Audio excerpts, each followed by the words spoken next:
मैं डॉक्टर शिल्पा मेहता। आज हम सवाई जय सिंह के बारे में पुनः पढ़ेंगे।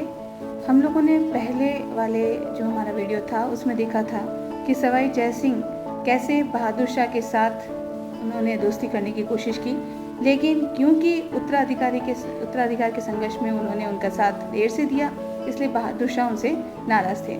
बहादुर शाह उस समय के मुगल सम्राट थे और अगर सवाई जय सिंह को अपना वर्चस्व कायम करना था तो ये जरूरी था कि वे बहादुर शाह के विश्वस्त बने। बहादुर शाह ने एक और कार्य किया था कि उन्होंने आमेर का राज्य सवाई जय सिंह के छोटे भाई विजय सिंह को दे दिया था। सवाई जय सिंह अपना राज्य वापस चाहते थे, इसलिए उन्होंने अजीत सिंह जो जोधपुर नरेश थे उनको भी अपने साथ मिलाकर बहादुर शाह को मनाने की कोशिश की।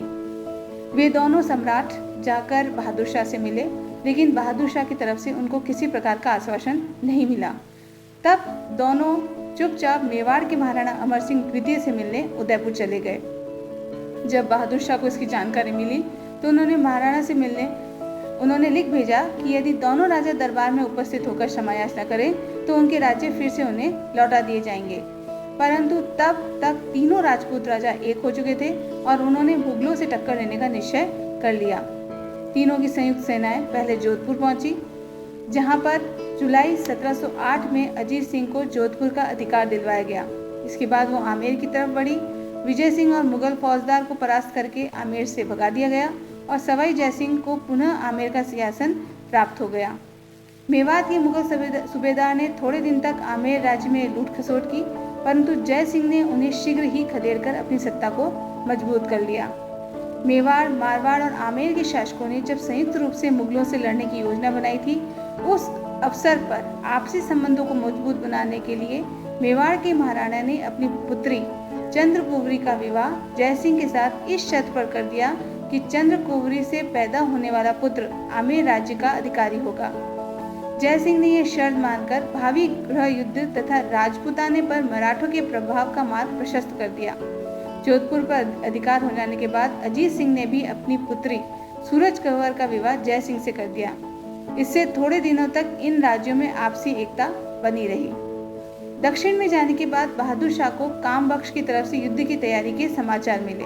जैसे कि मैंने आपको बताया था, कामबख्श बहादुर शाह का सबसे छोटा भाई था जो दक्षिण में ही था और वहां एक स्वतंत्र राज्य स्थापित करना चाहता था।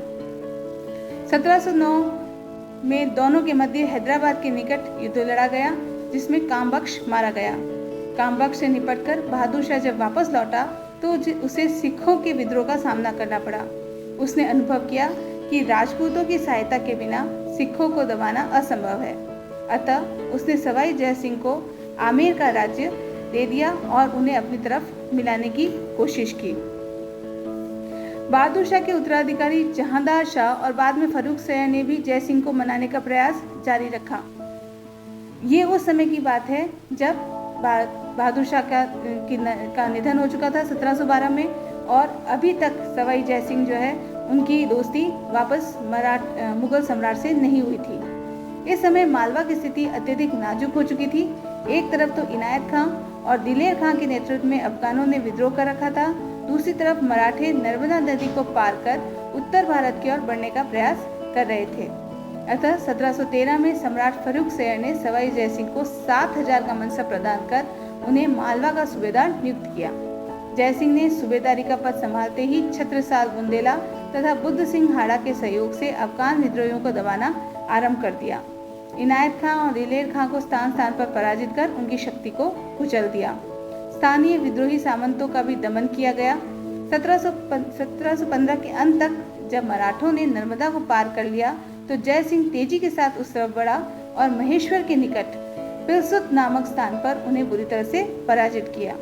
जय सिंह ने मराठों के मार्गों की सख्त नाकेबंदी की और उनके नेता कान्होजी भोंसले और खांडेराव दाभादे को नर्मदा के पार खदेड़ दिया। इस प्रकार अपनी प्रथम सूबेदारी के काल में जय सिंह ने अफगानों तथा मराठों को दबाए रखा।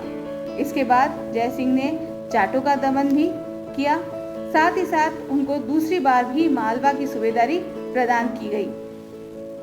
प्रथम सूबेदारी के बाद सवाई जय सिंह लगभग 12 वर्ष तक आमेर में ही रहे। इस अवधि में मालवा की स्थिति दिन प्रतिदिन बिगड़ती गई थी। मराठों का आतंक बढ़ गया था। 1723 में पेशवा बाजीराव प्रथम स्वयं मालवा आ पहुंचा और निजाम उल मुल्क से भेंट की। निजाम उल मुल्क एक महत्वाकांक्षी मुगल सेनानायक था और वह दक्षिण में अपने लिए एक अलग राज्य की स्थापना करना चाहता था। अतः उस समय मराठों को मालवा और गुजरात में छूट देने का निश्चय उसने कर लिया, परंतु बाद में पेशवा के विरुद्ध षड्यंत्रों में वह लिप्त हो गया। 1728 में पेशवा बाजीराव ने पालखेत नामक स्थान पर निजाम को चारों ओर से घेरकर संधि करने के लिए विवश कर दिया। उधर मालवा में सूबेदार गिरधर बहादुर और भाई दया बहादुर ने मराठों का डटकर सामना किया, परंतु नवंबर 1728 में अमजेरा नामक स्थान पर लड़े गए युद्ध में गिरधर बहादुर द्वारा अपने अनेक बंधु मित्रों सहित वह मारा गया। इस विजय से मराठों को मालवा में लूट खसोट का मार्ग उनका प्रशस्त हो गया। मालवा के दक्षिण भाग में मराठों ने अपनी छावनियां जमा ली थी, जहां से वे घुस कर मालवा में आक्रमण करते थे। तब 1729 में सम्राट मोहम्मद शाह ने सवाई जय सिंह को दूसरी बार मालवा का सूबेदार नियुक्त किया। सूबेदार नियुक्त होने के बाद सवाई जय सिंह ने मराठों को वहां से भगा दिया। इसके बाद सवाई जय सिंह धीरे धीरे बहुत ही सशक्त एक राजा बनकर उभरे, लेकिन उनका सबसे बड़ा जो आक्रमण या सामना जो हो रहा था वो बार बार मराठों से ही हो रहा था। सवाई जय सिंह के काल में ही एक बहुत बड़ा सम्मेलन आयोजित हुआ, जिसे हम हुरडा सम्मेलन के नाम से जानते हैं। मालवा, गुजरात और बुंदेलखंड में मराठों की प्रगति को रोकने के लिए और मुगल सरकार की असफलता तथा बूंदी के मामलों में मराठों के हस्तक्षेप ने राजस्थान के सभी विचारशील राजाओं की आंखें खोल दी। उन्होंने ये समझ लिया था कि यदि वह मिलजुल कर मराठों को रोकने का प्रयास नहीं करेंगे तो उनके राज्य की भी वही दिशा होगी जो मालवा और गुजरात की हुई, अर्थात बार बार आक्रमण और लूट खसोट। अतः मराठों का सफलतापूर्वक सामना करने के लिए आवश्यक उपाय सोचने के लिए सवाई जय सिंह ने लगभग सभी राजपूत राजाओं को हुरडा नामक स्थान पर एकत्रित करने का आयोजन किया। मेवाड़ के महाराणा संग्राम सिंह ने भी मराठों के विरुद्ध राजस्थान में अपने साधनों पर आधारित प्रत्याक्रमण की योजना बनाई, परंतु 1734 में उनकी मृत्यु के बाद ही इस योजना का भी अंत हो गया। 16 जुलाई 1734 को सम्मेलन शुरू हुआ। मेवाड़ के नए महाराणा जगत सिंह द्वितीय ने सम्मेलन की अध्यक्षता की।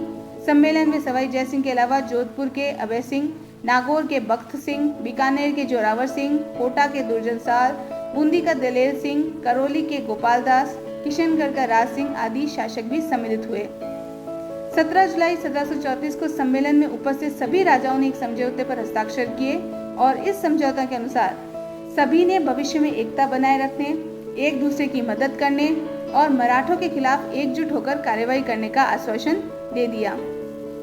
हुरडा सम्मेलन ने मराठों के कारण उत्पन्न स्थिति पर राजपूत राजाओं को एक साथ मिलजुल कर काम करने का विचार प्रदान किया और उनका सामना करने के लिए सामूहिक रूप से सर्वसम्मत साथ देने का उनके द्वारा निश्चय किया गया।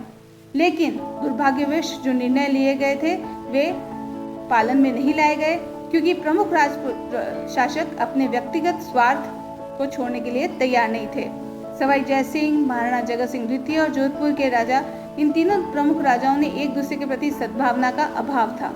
इसलिए वर्षा ऋतु के बाद राजपूत राजाओं ने रामपुरा में एकत्रित होकर मुगल सरकार के खिलाफ और मराठों के खिलाफ अभियान में सम्मिलित होना जो उन्होंने डिसाइड किया था, जो उन्होंने निर्णय लिया था, उसमें उनके खिलाफ वो सब इकट्ठे नहीं हुए।